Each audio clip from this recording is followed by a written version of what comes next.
The air changed the moment we stepped onto the marble floor.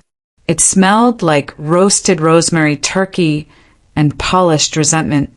Celine's hand curled tighter around mine as the laughter floated from the grand hall, bright and hollow, like something rehearsed for guests and ghosts. Money makes things look whole, I thought, even when they're fractured at the core. The Wade estate always had that effect, opulent but brittle. Gold light streamed through floor-to-ceiling windows, glinting off champagne flutes. It looked like something out of a Southern Heritage magazine, except colder, sharper. Marcellus found us before anyone else did. His smile could have sold charity, but the whisper that followed scraped bone. Try not to cry this year. I blinked, steady, smiled smaller. From behind him, Nora Wade glided forward like a swan made of steel. She embraced me with arms too soft to be genuine. Still fitting in that dress, I see, she cooed, her voice honeyed with poison. Celine stiffened beside me. She's only 12, but her eyes know. Have you ever walked into a room where you were technically welcome, but spiritually unwanted? Marcellus tapped his glass, standing at the head of the long walnut table that had seen more deceit than grace. To family, he began, and I braced myself. His story unfolded like a parlor trick. A story of me in college, forgetting my purse on a date. A harmless memory, except it wasn't his to tell. And he added things, tears, panic, overdrafts, details designed to make me small. The room laughed. Bridget covered her mouth. Nora let out a chuckle sharp as glass. Harrison didn't even blink, just sipped his wine like he'd watched it all before. I stayed frozen, glass raised mid-toast, the stem trembling like my pulse. They didn't laugh at the story, I thought. They laughed at my silence. From across the table, Celine's eyes found mine. Steady, fierce, a question in her gaze. Will you let them? My hand lowered slowly. I smiled, too calm for the ache in my throat. Excuse me, I said softly, rising with grace I no longer owed this room.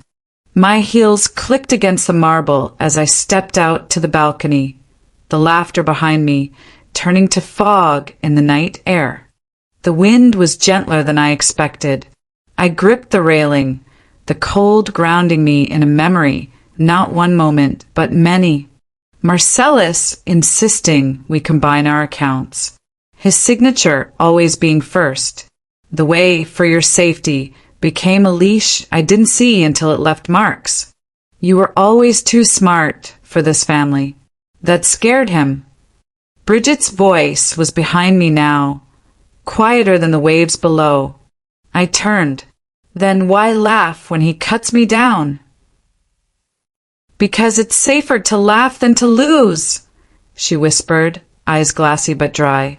There's something worse than being hated, I said, more to the ocean than her. It's being tolerated out of convenience. Inside, through the tall windows, I saw Celine. Her brows furrowed. She was talking to Evander, one of the cousins. He looked smug. She looked done. I unlocked my phone. Typed, "Can you come tonight?" To Dad. Then I deleted it. If you've ever swallowed pain to protect peace, was it worth it? Dinner had resumed when I re-entered. Faces back to their platitudes. Turkey being passed like nothing happened. As if my dignity wasn't still bleeding somewhere under the tablecloth. I sat down. Marcellus reached under the table, his fingers wrapped around my wrist. Not tight, but enough. "Don't embarrass me," he muttered through his smile. I didn't flinch. Not externally. But Celine saw it, and in that instant her wine glass cracked. Just a hairline fracture. Just loud enough to echo in my bones. No one noticed, except me, and the security camera tucked near the chandelier. My daughter learned to hide her emotions before she learned long division, I thought. I remembered once Marcellus threatened boarding school for Celine. She had defended me after a disagreement about the thermostat of all things. He'd said she's too emotional, like her mother. This ends with me, I promised myself. Not with her. The turkey on my plate looked perfect. Golden. Glazed. I pierced it with my fork. Lifted a bite. But I didn't eat. They can starve my voice, I thought, tasting nothing. But they won't touch my daughter's.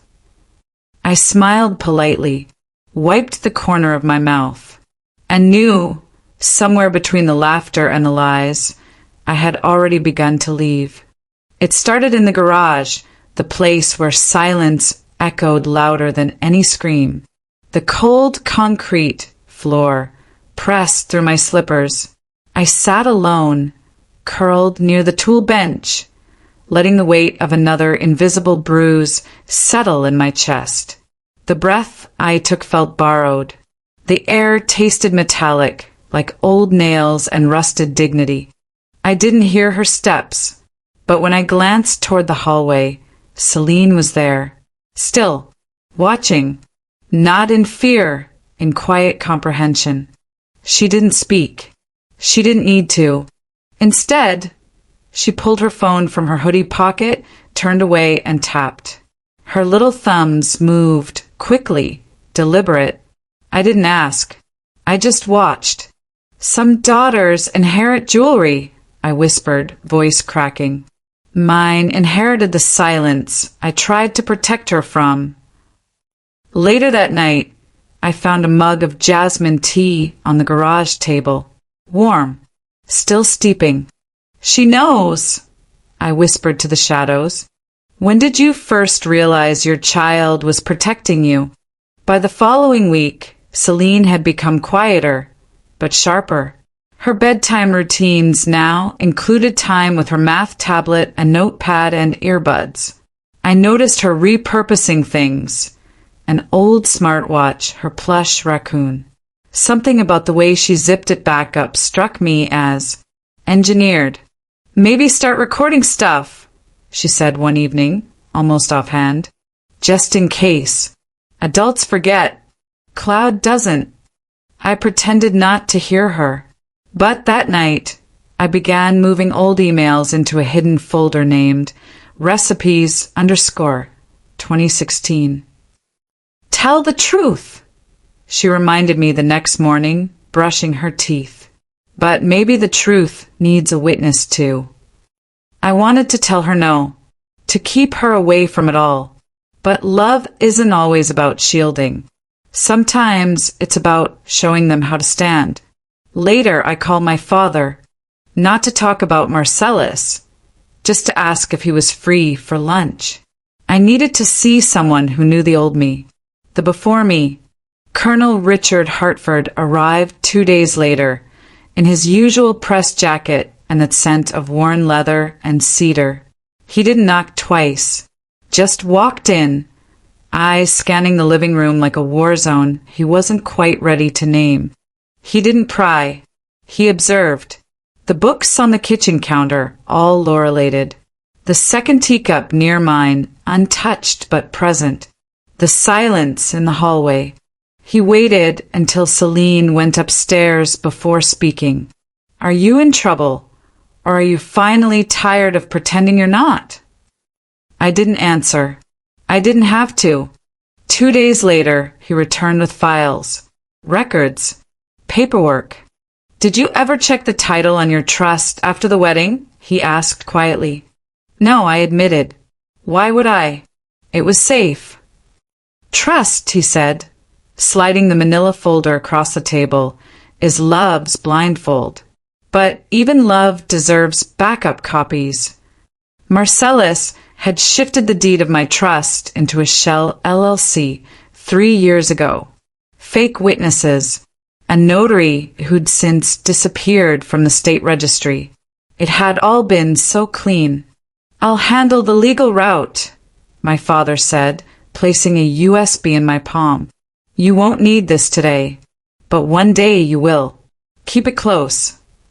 When Marcellus found out I'd met with my father, his mood changed. Not rage, not scolding, something sharper. The next week, a notice came from Child Protective Services, allegations of instability, emotional manipulation, a recommendation for evaluation. The envelope trembled in my hand, but my voice didn't. Not anymore.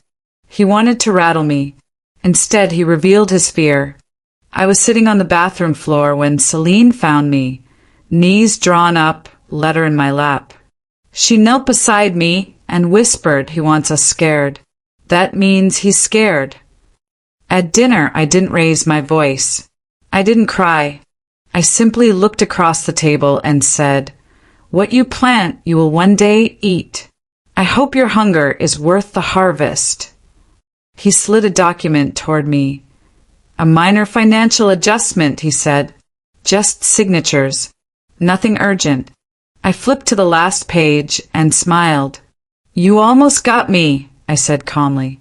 "But I read now." I pushed it back toward him. "Next time you want to bury me, dig 2 holes." And for the first time, he didn't have a comeback. The candles flickered across the mahogany table, their light casting long shadows over silverware no one dared touch. Dessert sat untouched, forks poised in stillness. Even the clink of crystal had gone quiet. I watched Marcellus rise from his seat like a man climbing his own gallows, one elbow resting against the back of his chair, the other holding a flute of champagne he hadn't yet tasted. "To family," he said, voice smooth rehearsed. "Even when love gets complicated." He looked directly at me, letting the pause linger like poison in the air. "We all have our moments, emotional waves, but I believe in grace, even when someone we love loses clarity." Nora hummed a polite laugh. Harrison nodded, gaze fixed on the glass. Bridget's lips curled into that familiar smirk that never quite reached her eyes. Across from me, Celine tightened her grip on the tablet in her lap. I didn't interrupt. I let them have their moment, the pageantry of dismissal. Colonel Hartford sat quietly at the far end. His fingers rested on a manila folder unmoved, unblinking. "Would you wait for the exact right moment to speak your truth?" Celine's finger moved. The screen mounted above the fireplace blinked to life, casting an unexpected glow over our table of porcelain silence. First, the timestamp. Clear. Documented. Then came his voice. "I hate you because you won't shut your damn mouth." The words dropped like a lead weight in the middle of the table. No one breathed. Not right away. Nora gasped, hand flying to her mouth like decorum would erase what she'd heard. Harrison's fork slipped from his hand and clattered against the china. Bridget turned her face away, jaw trembling. Florence, quiet, sharp-eyed Florence, folded her hands in her lap, then let out a slow, stuttering breath. "He did the same to me once," she said, voice low. No one believed me either. The shame in her voice was old, worn thin like threadbare silk, but it was real. I reached across and took her hand. "We teach each other silence," I said. "It's time we teach each other truth." "This isn't revenge," Celine added, standing. "This is the receipt." Richard rose from his chair, deliberate and slow, placing the folder and USB on the table between us. His presence stilled the room like a gavel in a courtroom. "These are certified copies from the state," he said. "All property transfers, asset deeds, still legally under Aurelia's name. The rest," he opened the folder, "are fabrications, forgeries, witnesses we've never met, notarizations that don't exist." From the speakerphone on the table, Julianne Kerrigan's voice came through crisp and professional. We'll be filing fraud and coercion charges in the morning. Celine stepped closer beside me, tablet still in hand. He lied to everyone, she said, turning to face them all. Not just to her. You let him. Marcellus stood up fast, hand lunging for the device. I raised my palm before he could reach her. It's backed up, I said, voice steady. 4 different locations. You'd have to destroy the cloud. He stopped, just short of contact, and for the first time he looked unsure. I stood. To all of them. I forgive you, I said. Each of you. But I won't stay with you. Their silence was louder than any defense, because it wasn't just ignorance anymore. It was participation, and I wouldn't carry it for them any longer. Marcellus yelled. Some fractured sentence about betrayal, about consequences, but no one turned toward him. Not even his mother. Nora's face crumpled. Mascara smudged beneath her lashes. But her tears weren't for me. They were for what it looked like.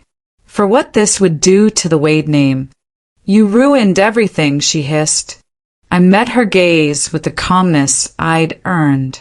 You raised him, I replied. I survived him. That's the difference. Then I reached for Celine's hand, and we walked away. Not fast, not rushed, just forward. The hall stretched long and gold behind us, light catching on the picture frames that lined the wall, the ones I'd never been in. Not really. I didn't need to slam the door. I just needed to not look back. Freedom isn't loud. Sometimes it just means not looking back. 1 month later, in a school hallway, justice echoed again, in a child's voice.